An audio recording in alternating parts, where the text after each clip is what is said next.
And here's my audience.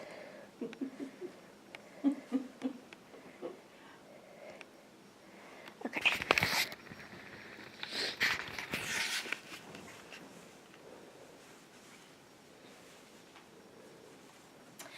Hi, my name is Kaylee Brewster, and I'm here today to talk to you about one of the greatest men I've ever known, my grandfather, Pat McNamara, or to me, he was better known as Grandpa Mac.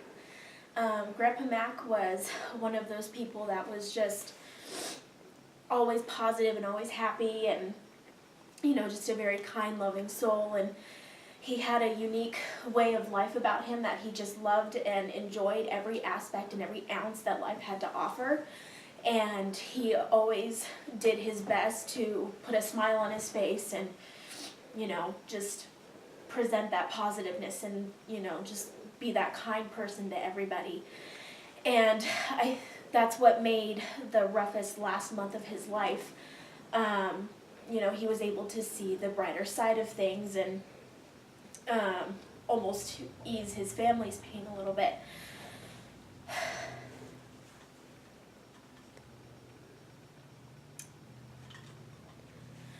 As many of you know, Grandpa Mac passed from prostate cancer.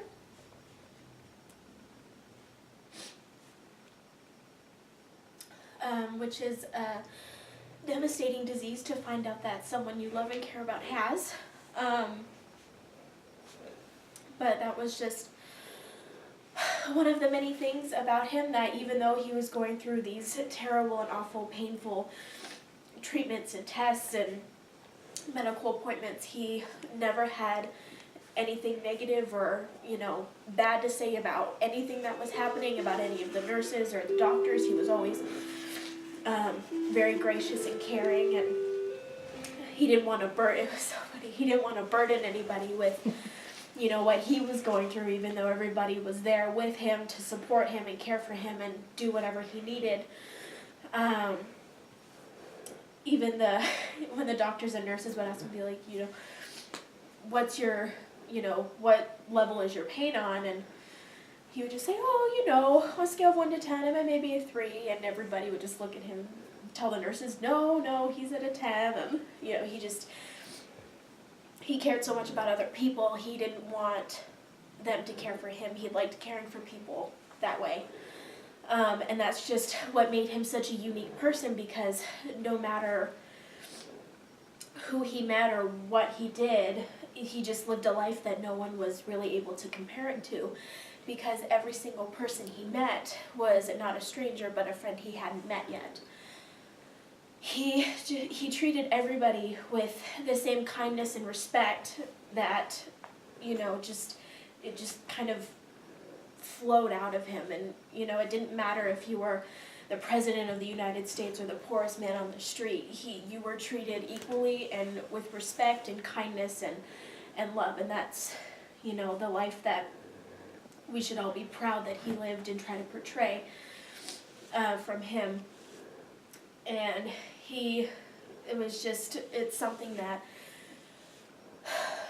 is one of the fondest memories that we all have of him, and I know you will all attest to that. He was just an overly positive person.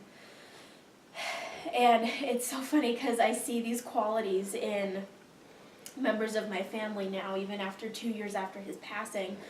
He had an invigoratingly positive and kind light about him that it's still very present today in many aspects of our lives and in our family.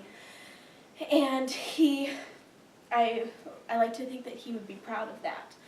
I see just the way my Uncle Scott waves goodbye, the way my aunt laughs, the way, how tender-hearted my mom is, and even the way my brothers play pranks on me is very much like my grandpa. And it's just nice to know that he's still very much alive in our lives, even though physically he's gone.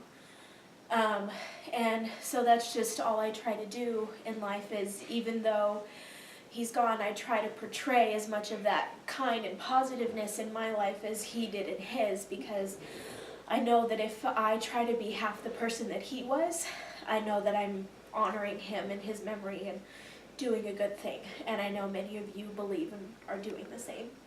Thank you.